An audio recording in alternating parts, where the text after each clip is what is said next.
Enjege eno ebadde Makerere mu zooni ya Kagugube ng'omuliro gwatandise ssaawa 5:30 ez'ekiro ekikeesezza olwaleero.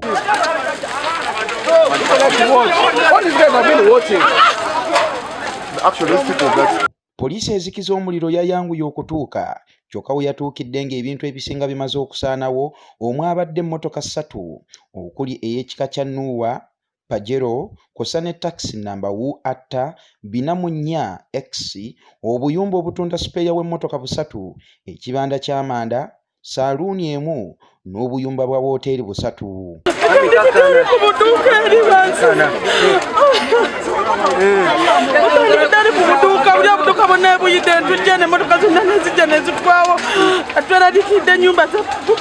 Tutuuseeko mu kifo kino enkya ya leero ng'era bannannyini bintu ebyakutta omuliro tubasanze basobeddwa. Ez'ekiro omuliro gwakutte wano wonna mu kukwata ne garaji n'ebibanda. Emmotoka 3 zaafudde, zonna zaayokyebwa. Emu taxi ya $1,500, endala Pajero $6,000, endala Nuuwa $3,500. Ezo zo zonna zaaweddewo completely. Emmotoka zaabaddewo nga 9, twasobodde okutaasaako nga 6, 3 zo zaakutte ne zigwirawo ddala. Abantu bo bakubaganya empawa ku nsibuko y'omuliro guno. Omuliro kirabika nga kyavudde ku bafumbi abafumba emmere ne baleka omuliro nga gukyali mu masigiri. Amasanyalaze tuyina amasanyalaze engeri gye bagakonekitingamu nga gayita mu ttaka, ekyo nakyo gavumenti egezeeko tuyamba n'essigiri nnyingi nnyo engeri abantu gye bakolera wano. Kati oli ayinza okuba yeerabidde ki essigiri ezo muliro. Abamu ku batuuze bakukulumidde poliisi y'abazinyamooto be bagamba nti baaluddewo okutuuka ate nga babakubidde bukyali. At Wandega police station, I found there were 4 officers who were only there. They told me that we are early place, we only 4, but it has tried to ring the DPC. They first rang the officers of the areas when their phones were off. Then they had to ring the DPC. It's then the DPC who had to ring the fire brigade to come here, and he told us again that I rang the fire brigade, they are coming.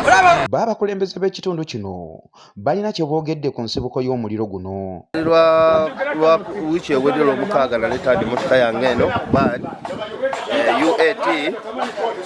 UAT 604K bagikole. Era nakomano Olwokutaano ne mbawasereza za parking. Olwaleero bukedde ku makya ssaawa 2 bankubira essimu nti emmotoka zonna ziyidde mu parking wanaleka emmotoka.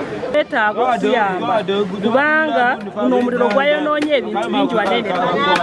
Amyuka omwogezi wa poliisi mu Kampala n'emirirwano Luke Owoyesigire ku lukomo lw'essimu agamba nti poliisi yabakanye dda n'okunoonyereza era n'akubiriza abafumbi okukakasa nti bwe baba bannyuse sigiri zaabwe bazizikizizza bulungi. Ekikeesezza olunaku olwaleero ku ssaawa nga 5:20 poliisi ewandege yategeezeddwa nti nno waliwo omuliro ogwaladde gubaluseewo okuliraana Nana Hostel LDC Kagugube mu Wandegeya. Kigamba omuliro guno gwatandikidde mu garaji emu mu kitundu ekyo ne gutandika okusaasaana mu kiyosiki obuliraani.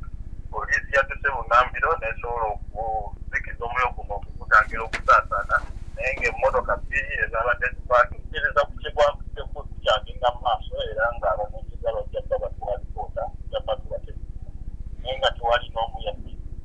Okukosebwako kwabaddewo teri awakana naye era poliisi okujja nako kwataasiza kinene.